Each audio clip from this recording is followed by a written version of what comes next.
आज हम शुरू कर रहे हैं जनरल साइंस का केमिस्ट्री। केमिस्ट्री के अंदर हम शुरू कर रहे हैं पीरियोडिक टेबल, जो अपनी बेस है। यानी कि पीरियोडिक टेबल के अंदर वो सभी एलिमेंट्स हैं जो अभी तक अपने पता चल चुके हैं, जिनकी खोज हो चुकी है, वो सभी तब एलिमेंट किसमें रखे गए हैं, पीरियोडिक टेबल में। पीरियोडिक टेबल का नॉलेज होना हमें इसलिए जरूरी है क्योंकि अपन कोई भी केमिस्ट्री का अगर अपन शुरू करते हैं, केमिस्ट्री को पढ़ते हैं, तो उसके अंदर बात किसकी होती है, सिर्फ एलिमेंट्स की होती है। तो एलिमेंट्स का नॉलेज होने के लिए हमें पीरियोडिक टेबल का नॉलेज होना जरूरी है। पीरियोडिक टेबल के अंदर ही उसके सारी प्रॉपर्टीज का पता चलता है कि कौन सा एलिमेंट मेटल है, कौन सा सब मेटल है, कौन सा नॉन मेटल्स है। तो उसके लिए भी हमें किसकी जानकारी होना जरूरी है, पीरियोडिक टेबल का। तो पीरियोडिक टेबल के बारे में आज मैं तुम्हें पीरियोडिक टेबल बताऊंगी और इससे रिलेटेड कुछ जनरल क्वेश्चंस बताऊंगी जो आते हैं अपने अपन कह सकते हैं कि कंपटीशन के अंदर आते हैं। इसके अलावा 10th का 12th का या जिसके अंदर भी जो भी अब तक क्वेश्चंस इससे रिलेटेड पूछे जाते हैं, उन क्वेश्चंस की अपन इस वीडियो के अंदर बात करेंगे। तो पहले पीरियोडिक टेबल को बनाते टाइम कितने ब्लॉक्स के अंदर सारे एलिमेंट्स को रखा गया था, 4 ब्लॉक्स के अंदर रखा गया, S, P, D and F block. F block को अलग से रखा गया, इसके अंदर नहीं रखा गया। हालांकि यहाँ पर होते हैं ये F ब्लॉक के एलिमेंट्स, लेकिन इसके अंदर इसको शो करना मुश्किल होता है या इसका सीक्वेंस बिगड़ता है, तो इसलिए इसको अलग से नीचे रो बना के इसको शो किया जाता है। तो S ब्लॉक पहले में जो फर्स्ट क्वेश्चन इसमें पूछा जाता है, इनकी फुल फॉर्म पूछ ली जाती है कि S का मीन्स क्या है, P का मीन्स क्या है, D का मीन्स क्या है या F का मीन्स क्या है। तो S का मीन्स है शार्प, S का मीन्स है शार्प, P का मीन्स है प्रिंसिपल, P का मीन्स है प्रिंसिपल, D का मीन्स है डिफ्यूज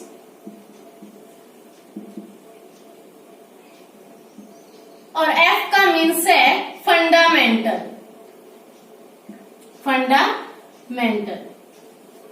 S का मीन्स शार्प, तीखा, यानी कि जो ये वाले एलिमेंट्स होते हैं इसमें लास्ट इलेक्ट्रॉन्स किसमें जाता है, S ऑर्बिटल में जाता है। S ऑर्बिटल एक शार्प ऑर्बिटल होता है। उसके बाद में P की बात करें, P ब्लॉक के एलिमेंट्स में लास्ट इलेक्ट्रॉन किसमें जाता है, P ऑर्बिटल में जाता है। ये प्रिंसिपल इसलिए कहा जाता है क्योंकि जो ये अपने एलिमेंट्स हैं, ये अपने मेन एलिमेंट्स हैं, ये हर जगह पर यूज होते हैं। हर किसी दूसरे एलिमेंट, सभी एलिमेंट्स के साथ में बॉन्ड बना सकते हैं, या जितने भी अब तक यौगिक कंपाउंड पाए जाते हैं उनके अंदर कौन से एलिमेंट्स यूज में होते हैं, P ब्लॉक के एलिमेंट्स का यूज होता है। इसलिए इन्हें क्या कहते हैं, प्रिंसिपल एलिमेंट्स या मुख्य एलिमेंट्स। उसके बाद में D डिफ्यूज का मीन्स क्या है, फैलना। D ऑर्बिटल जो होता है वो क्या हो जाता है, स्प्लिट हो जाता है, विपाटन हो जाता है उसका। D ऑर्बिटल 2 हिस्सों में बढ़ जाता है, higher energy level and low energy level के ऑर्बिटल्स के अंदर, इसलिए इसको क्या कहते हैं, डिफ्यूज। फंडामेंटल का मीन्स होता है मौलिक, यानी कि मुख्य। चलो ये हो गया भाई। इसके बाद में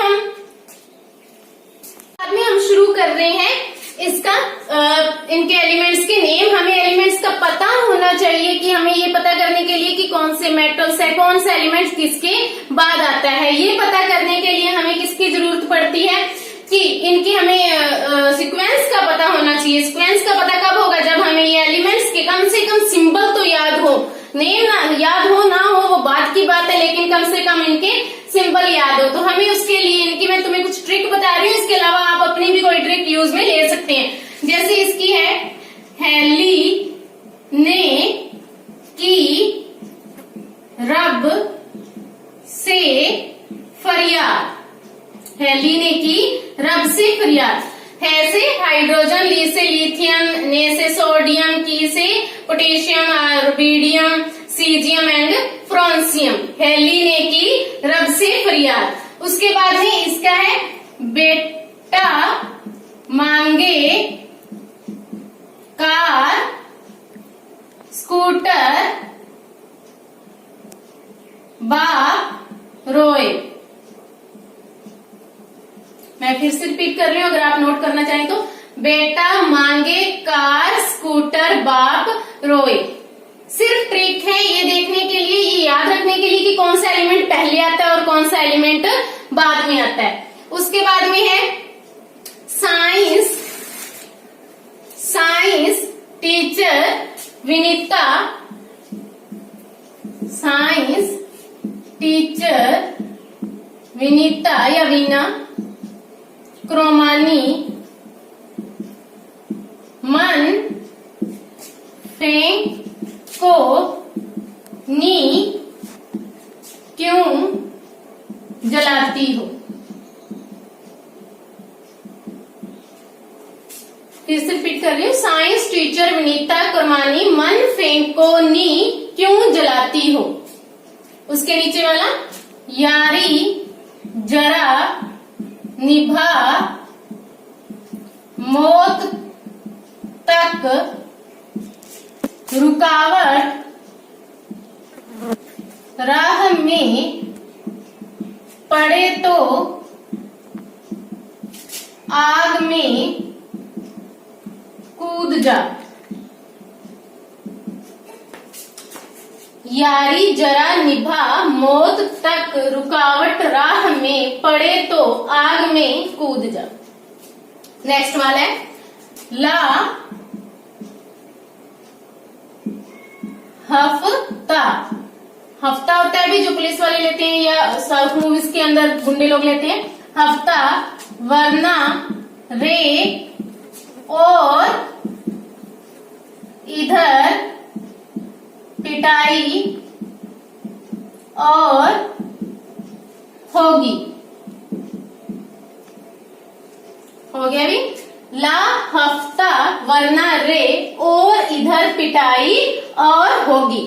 उसके बाद में ये वाला भी अपने वो एलिमेंट्स हैं सबसे नीचे वाले जिनके बारे में हमें पता तो चल चुका है, लेकिन उसकी प्रॉपर्टीज को अभी तक पूरी तरह से आइडेंटिफाई नहीं कर पाए हैं। ये वो वाले हैं, तो इनके बारे में हमें ज्यादा पढ़ने की जरूरत नहीं है।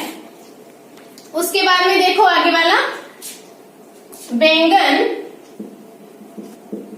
आलू, एल्यूमिनियम का, आलू गैलियम का, गाजर इन थैला। बैंगन आलू गाजर इन थैला। आगे वाला कार्बन से, काशी गए शंकर प्रभु। टीवी का, लेड का, प्रभु। काशी गए शंकर प्रभु। आगे है भाई नाइट्रोजन फैमिली का, नागालैंड पाकिस्तान ऑस्ट्रेलिया सब भिखारी। बिस्मित का भिखारी। नागालैंड पाकिस्तान ऑस्ट्रेलिया सब भिखारी। नेक्स्ट है ऑक्सीजन फैमिली का, ओल्ड स्टाइल से टिप्पो। टिप्पो का मतलब होता है चीटिंग करना। नेक्स्ट है फ्लोरीन फैमिली का, फिर कल बाहर आई आंटी। हीलियम वाले का भी नोबल गैसेस, ये नोबल गैसेस है, उत्कृष्ट गैसें हैं। ये नॉन रिएक्टिव होती है, ना इलेक्ट्रॉन्स लेती हैं और ना ही इलेक्ट्रॉन्स देती हैं। हीना और करीना जीती रहो। रेंडोन का रहो। ये हो गया भाई एस ब्लॉक की ट्रिक्स होगी, डी की होगी, पी की होगी, एफ की ट्रिक्स आप याद रखना चाहो तो रख सकते हो। नॉर्मली एफ ब्लॉक से अपने पास में क्वेश्चंस नहीं पूछे जाते, जो भी एक दो क्वेश्चंस हैं वो वही पूछे जाते हैं, फिक्स क्वेश्चन है इसमें से, वो मैं तुम्हें बता दूंगी। फिर भी इसकी ट्रिक्स लिखना चाहो तो लिख सकते हो। सिर पर 9 दिए रख कर पीएम से परमीला समझाए यूरोप के गढ़, गैडोलिनियम से गढ़। फिर नेक्स्ट है तबले में डायन है, अरे तुम यारो लुटवाओगे। नीचे वाला थोरियम वाले का भाई एक्टेनॉइड्स का, थोड़े पहलवान यूं निपटेंगे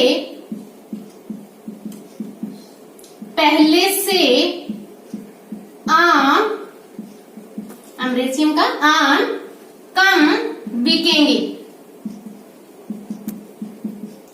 कैफे में, सीएफ का कैफे में ऐसे फरमाओ मैडम नाश्ता लाओ, लोरेंसियम का लाओ। ठीक है भाई, ये कुछ ट्रिक्स होगी। इन ट्रिक्स की, इसके अलावा आप भी इन एलिमेंट्स को याद रखने के लिए अपनी कोई भी ट्रिक्स बना सकते हैं। सिर्फ हमें एलिमेंट्स के नाम चाहिए याद ना हो, लेकिन अगर इससे रिलेटेड क्वेश्चंस क्या होते हैं, नॉर्मली इससे रिलेटेड क्वेश्चन आते हैं कि कौन से ब्लॉक का एलिमेंट्स है, किसका क्या कुछ होगा, या किसकी प्रॉपर्टीज कैसी है, या ये एलिमेंट्स का एटॉमिक नंबर कितना है, वो सब क्या अपन को पता होने के लिए क्या जरूरी है, उसका सीक्वेंस पता होना कि वो कौन से ब्लॉक का है। और ब्लॉक का पता कैसे चलेगा हमें, अगर हमें इसकी ट्रिक्स याद है, इनके सिंबल्स याद है। तो नेक्स्ट जो है वो मैं तुम्हें बता रही हूँ भाई, इनके एटॉमिक नंबर्स। एटॉमिक नंबर की अगर अपन बात करें, याद रखने हमें सभी के जरूरी नहीं है, याद रखने हमें एटॉमिक नंबर जरूरी नहीं है कि हम इतने एलिमेंट्स के एटॉमिक नंबर याद रखें।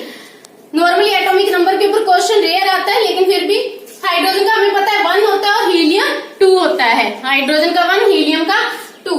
इसके अलावा अगर अपन बात करें तो इनमें डिफरेंस कितने का आता है भाई, लिथियम से शुरू हो जाता है सेकेंड पीरियड से अपना, ये अपने पीरियड्स होते हैं, आवर्त होते हैं, और ये अपने ग्रुप्स होते हैं, वर्ग होते हैं। पीरियोडिक टेबल के अंदर आवर्त कितने होते हैं, नॉर्मली ये क्वेश्चन भी पूछ लिया जाता है भाई, 7 आवर्त है, और वर्ग कितने हैं अपने पास में 18।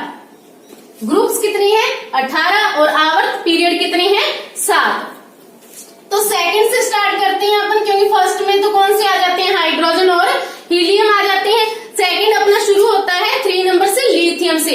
तो एस ब्लॉक के अंदर डिफरेंस होता है 8, 18 एंड 18 का। ठीक है भाई, 8, 18 एंड 32 बाद में हो ही जाती हैं। उसका अपने फ्रांसियम का पूछेंगे भी नहीं। उसके बाद में एस ब्लॉक के अंदर कितने का डिफरेंस रखोगे भी, लिथियम शुरू होता है 3 से, यानी तुम्हें ऊपर वाले का याद रखने की जरूरत है कि Li का कितना होता है 3 होता है, और उसके आगे बेरिलियम का Be का कितना होता है 4 होता है। जस्ट उसके आगे है तो कितना होगा 4 होगा। और बाकी नीचे कुछ भी हो तुम्हें ट्रिक से याद आ जाएगा, सिंबल तुम्हें पता चल जाएगा। सिंबल से तुम क्या निकाल सकते हो कि कितने नंबर पे है, उनके अंदर ये सारे ऐड कर सकते हैं अपन कि इसमें कितने का डिफरेंस है। फर्स्ट के अंदर 8 का, जैसे कि किसी ने पूछ लिया कि रुबिडियम का कितना है, तो हमें पता है कि हेलिने की रब से, यानी कि 5 नंबर पर जाके है। 3 नंबर पे अपना, 2 नंबर पे अपना क्या था भाई, लिथियम था। उसके बाद में उसमें कितने ऐड करने अपन ने 8 एंड 18। ठीक है भाई, कितने ऐड करोगे 8 एंड 18। 3 नंबर पे अपने पास में ये था, कितना आ जाएगा भाई अपना 37 आ जाएगा। इसमें ऐड करते हुए चलेंगे अपने इतने। ठीक है, चलो उसके बाद में ये करके देखना भाई, इससे आराम से अपने आंसर्स आते हैं, एटॉमिक नंबर निकल के आता है।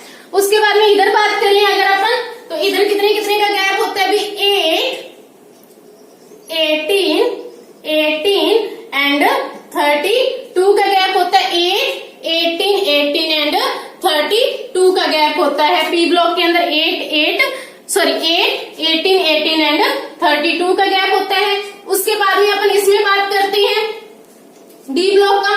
डी ब्लॉक का फर्स्ट जो आवर्त है, जो संक्रमण श्रेणी है फर्स्ट वाली, वो कितनी है 21 से स्टार्ट होती है। उसके बाद में कंटिन्यू चलती है। ठीक है भाई, कंटिन्यूसली चलेगी। तो कितने से शुरू होती है 21 से। उसके नीचे इट्रियम 39 से। याद रखना है, बस फर्स्ट वाला याद रखना है। इसके एडियम कितने पे है 21 पे, ये कितने पे है 39 पे, और इसमें लेंथेनॉइड 57 से है, जो कि एफ ब्लॉक के, उनको अपन ने अलग से निकाल दिया। उसके बाद में जो डी ब्लॉक के अंदर है वो हफेनियम आता है कितने पे 72 पे, और बाद में कंटिन्यूसली चलते हैं। तो इनको याद रखना इतना मुश्किल नहीं है।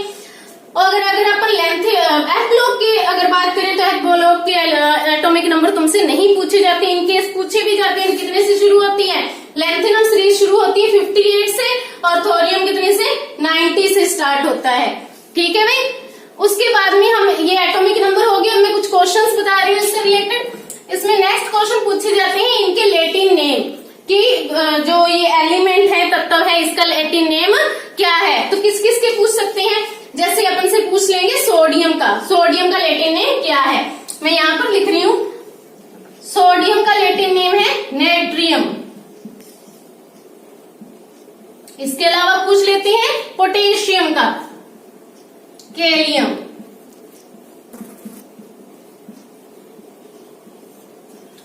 इसके अलावा हमसे पूछ लेते हैं भाई सिल्वर का, चांदी का, पता ही है हमें, ये रहा भाई सिल्वर, चांदी, अर्जेंटम। मैं आगे सिल्वर भी लिख देती हूँ, इसका नाम सिल्वर भी है और चांदी इसी को ही कहते हैं और इसका लैटिन नेम है अर्जेंटम। चांदी कैसे पूछ सकते हैं कि चांदी का सिंबल क्या है, तो क्या है Ag। इसके अलावा गोल्ड पूछ सकते हैं, गोल्ड है ऑरम, ऑरम गोल्ड। ठीक है भाई, gold, Aurum. Sodium, potassium, silver, Aurum.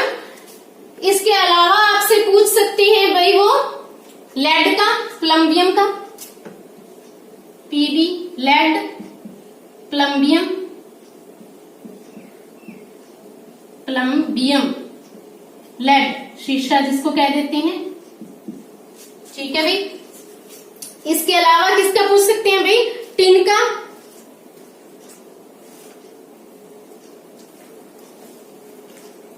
Tin. ये नोट कर लिए होंगे, मैं इसको इरेज कर देती हूँ।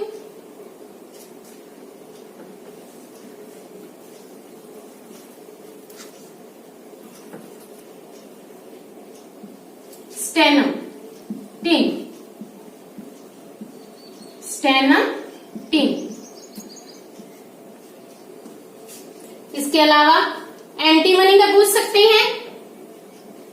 एंटीमनी पता है भाई किसमें यूज होती है, लेड के साथ में इस यूज किया जाता है, लेड की ड्यूरेबिलिटी बढ़ाने के लिए। स्टीबियम, स्टीबियम, एंटीमनी, एंटीमनी, स्टीबियम कहाँ पे है, ये रहा, यहाँ पे पता चल ही जाएगा भाई। इसके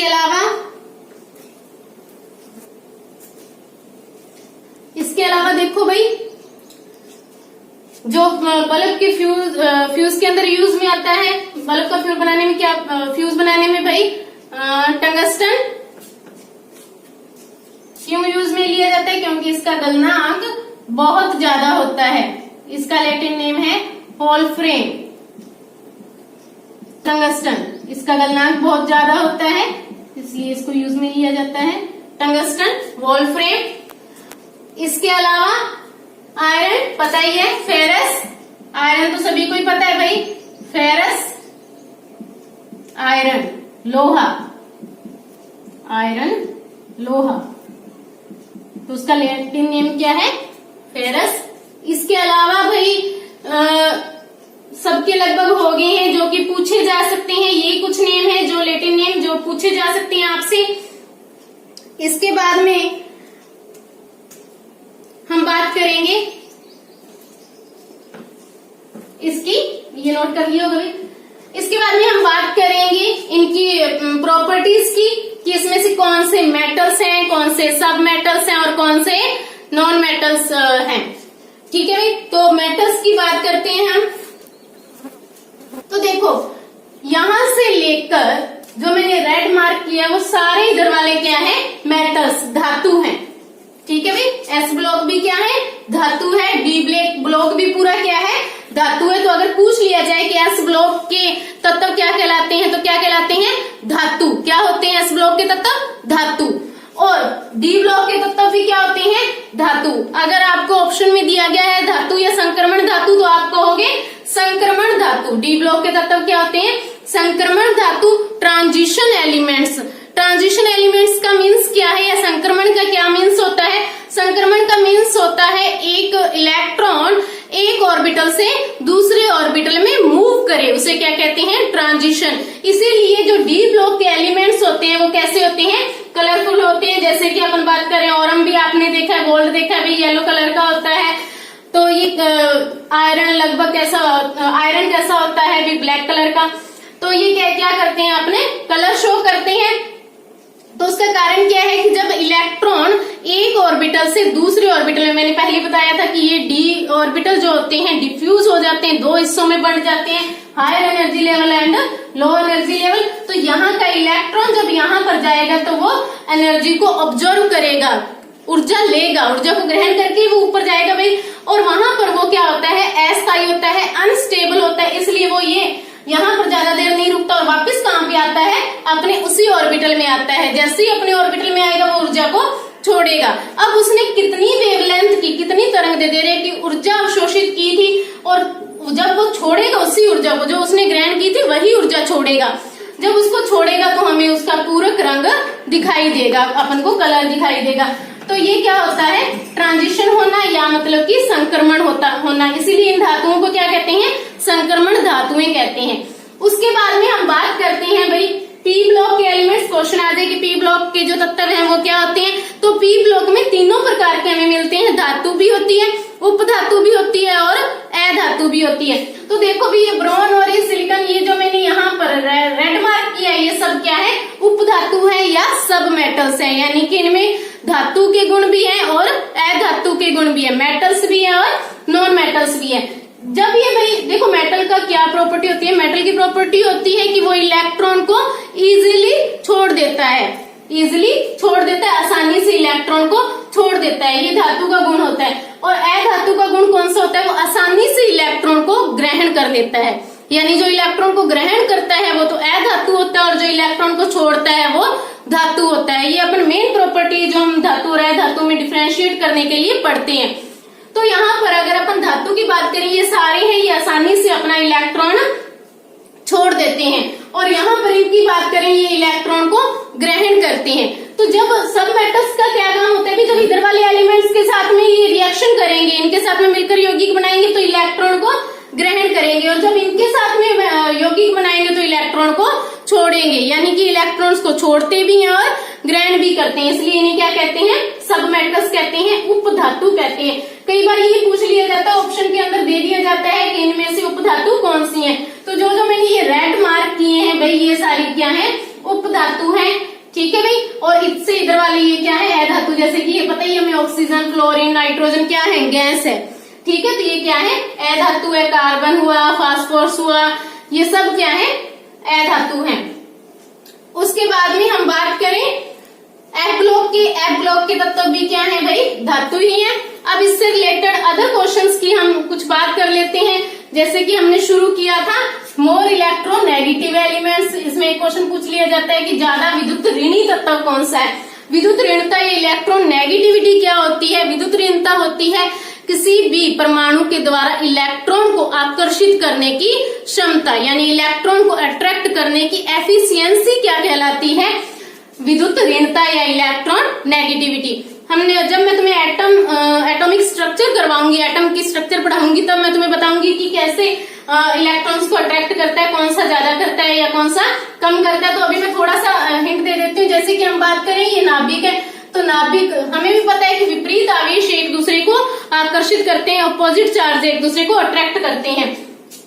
तो देखो प्लस चार्ज होता है न्यूक्लियस के ऊपर, नाभिक के ऊपर, और इलेक्ट्रॉन के ऊपर होता है माइनस चार्ज। ये वेल नोन है, हम सभी जानते हैं। तो जो नाभिक है वही इलेक्ट्रॉन को अट्रैक्ट करता है। तो जैसे जैसे एटम का साइज बढ़ रहा है, एलिमेंट का आकार बढ़ रहा है, एलिमेंट का आकार बढ़ेगा तो नाभिक दूर होता जाएगा बाहर वाले इलेक्ट्रॉन से। जैसे मान लीजिए कोई अपने पास में इलेक्ट्रॉन परमाणु है, उसके उस साइड में कितने ऑर्बिटल हैं, 2 हैं, और अगर कोई दूसरा है जिसके साइड में कितने हैं, 3 हैं, तो उसका साइज ऑब्वियसली बड़ा हो जाएगा। साइज बड़ा हो जाएगा, शेल बढ़ने से उसका साइज बड़ा हो जाएगा, साइज बड़ा हो जाएगा। तो जो ये इलेक्ट्रॉन है ये किसके ज्यादा पास में होगा, जिसके साइड में शेल कम होंगे, जिसके आकार कम होगा, वो नाभिक, उसका नाभिक इलेक्ट्रॉन को आसानी से अपनी तरफ अट्रैक्ट कर लेगा, यानी उसकी विद्युत ऋणता ज्यादा है। तो विद्युत ऋणता का देखो भाई, साइज लेफ्ट टू राइट जाने पर तो क्या होता है, डिक्रीज होता है। साइज लेफ्ट टू राइट जाने पर डिक्रीज होता है एंड अप टू डाउन जाने पर इंक्रीज होता है। साइज लेफ्ट टू राइट जाने पर डिक्रीज होता है एंड अप टू डाउन जाने पर इंक्रीज होता है। देखो लेफ्ट टू राइट जाते हैं तब भी एटॉमिक नंबर बढ़ रहे हैं। एटॉमिक नंबर यानी परमाणु क्रमांक, यानी कि जो परमाणु है उसके अंदर उपस्थित प्रोटॉनों की संख्या। परमाणु क्रमांक क्या होते हैं, किसी भी परमाणु के नाभिक में स्थित प्रोटॉनों की संख्या को क्या कहते हैं, atomic number. Left to right जा रहे हैं तब भी एटॉमिक नंबर बढ़ रहा है और अप टू डाउन जा रहे हैं तब भी एटॉमिक नंबर बढ़ रहा है। लेकिन लेफ्ट टू राइट जब हम जा रहे हैं तब सिर्फ एटम्स, उसमें इलेक्ट्रॉन्स बढ़ रहे हैं, उसके अंदर प्रोटॉन्स बढ़ रहे हैं, लेकिन उसका शेल में कोई इंक्रीमेंट नहीं हो रहा, उसी शेल के अंदर, उसी कोश के अंदर बढ़ रहे हैं। ठीक है भाई, कोश वही रह रहे हैं उसका। जैसे कि सेकंड कोश, आवर्त का मीन्स क्या है, उसका कोश। ठीक है भाई, आवर्त का मीन्स क्या है, उसका कोश। तो उसी कोश के अंदर बढ़ रहे हैं। और अगर अपन अप टू डाउन की बात करें, अप टू डाउन क्या हो रहा है, कोश बढ़ रहे हैं। जैसे कि जब एटॉमिक नंबर बढ़ रहा है तो उसके साथ साथ में कोश भी बढ़ रहे हैं। तो कोश बढ़ेंगे तो साइज बढ़ेगा, और कोश वही रहेगा, उसके अंदर सिर्फ इलेक्ट्रॉन बढ़ेंगे तो वो क्या होगा, नाभिक उस इलेक्ट्रॉन को ज्यादा खींचेगा, ज्यादा इलेक्ट्रॉन्स को अपनी तरफ अट्रैक्ट करेगा, वो शेल ज्यादा अंदर की तरफ चलता जाएगा, जिससे कि उसका साइज क्या हो जाएगा, कम हो जाएगा। तो लेफ्ट टू राइट जाने पर साइज डिक्रीज होता है, अप टू डाउन जाने पर साइज इंक्रीज होता है। उसके बाद में हम बात करते हैं इनकी इलेक्ट्रॉन नेगेटिविटी की, विद्युत ऋणता की। तो विद्युत ऋणता, अभी मैंने बताया था इलेक्ट्रॉन को अट्रैक्ट करने की पावर, तो आप समझ गए होंगे कि इधर से इधर जाने पर साइज कम हो रहा है, तो इलेक्ट्रॉन, बाहर वाले इलेक्ट्रॉन को अट्रैक्ट करने की पावर बढ़ रही है, यानी कि इलेक्ट्रॉन नेगेटिविटी इंक्रीज हो रही है। और अप टू डाउन जाने पर इलेक्ट्रॉन नेगेटिविटी डिक्रीज हो रही है। ठीक है भाई, तो इधर से इधर जाने पर इंक्रीज हो रही है। तो ऑब्वियस सी बात है कि सबसे ज्यादा विद्युत ऋणी तत्व कौन सा होगा, इस साइड वाला। इस साइड वाले की बात करें और सबसे नीचे, अगर इससे नीचे जाएंगे तो नीचे जाने पर तो क्या हो रही है, इलेक्ट्रॉन नेगेटिविटी डिक्रीज, यानी इस साइड का सबसे ऊपर वाला। तो इस साइड का सबसे ऊपर वाला कौन सा हो जाएगा, फ्लोरीन। ये वाली तो उत्कृष्ट गैसें हैं, नोबल गैसेज है, नॉन रिएक्टिव गैसेज है, ना इलेक्ट्रॉन्स लेती है ना इलेक्ट्रॉन्स देती है, उदासीन होती है, न्यूट्रल होती है। तो सबसे ज्यादा मोर इलेक्ट्रोनेगेटिव एलिमेंट्स कौन सा हो जाएगा भाई, अपना फ्लोरीन। कौन सा हो जाएगा, फ्लोरीन। और सबसे ज्यादा electropositive elements, more electropositive elements, यानी कि सबसे ज्यादा विद्युत धनी तत्व, यानी कि सबसे आसानी से इलेक्ट्रॉन छोड़ने वाला तत्व, कि कौन सा बहुत ही इजीली इलेक्ट्रॉन छोड़ देगा, वो इलेक्ट्रॉन आसानी से छोड़ देगा जिसके अंदर, जिस परमाणु में नाभिक से इलेक्ट्रॉन बहुत दूर स्थित है। यानी कि इलेक्ट्रॉन जिस शेल में उपस्थित है, वो शेल नाभिक से ज्यादा दूरी पर उपस्थित है, वो वाला अपना इलेक्ट्रॉन आसानी से छोड़ देगा। तो देखो इधर से मोर इलेक्ट्रोपॉजिटिव एलिमेंट्स कौन सा होगा, हमें भी पता है कि इधर से इधर जाने पर तो साइज छोटा हो रहा है, यानी कि जो शेल है वो नाभिक के पास में आ रहा है। अप टू डाउन जाने पर शेल जो है, कोश जो है, वो नाभिक से दूर हो रहा है, नाभिक से दूर हो रहा है। और ऊपर से नीचे जाने पर सबसे ज्यादा दूर हो रहा है भाई, तो सबसे नीचे वाला कौन सा हो जाएगा, सीजियम। ये रेडियो एक्टिव है, ठीक है, रेडियो सक्रिय तत्व है, इसकी हम बात नहीं कर रहे। तो इलेक्ट्रोपॉजिटिव एलिमेंट कौन सा हो जाएगा, सीजियम। कौन सा हो जाएगा भाई, सीजियम। और सबसे ज्यादा इलेक्ट्रोनेगेटिव फ्लोरीन, और सबसे ज्यादा इलेक्ट्रोपॉजिटिव कौन सा हो जाएगा, सीजियम हो जाएगा। ये कुछ क्वेश्चंस थे जो हमने इसमें किए हैं। इसके अलावा और भी अपन क्वेश्चंस, इसके पीरियोडिक टेबल आप अच्छे से इसकी ट्रिक से ये याद कर लें कि कौन सा ऊपर आएगा और कौन सा नीचे आएगा, या कौन से ब्लॉक के अंदर है। इसके लिए आपको ये ट्रिक्स याद होनी जरूरी है। आप जरूरी नहीं कि मेरी ट्रिक से करो, आप खुद की ट्रिक से भी याद रख सकते हो, सिर्फ सिंबल याद होने जरूरी है आपको। फिर इससे रिलेटेड अपन और क्वेश्चंस नेक्स्ट वीडियो के अंदर करेंगे। Okay, thank you.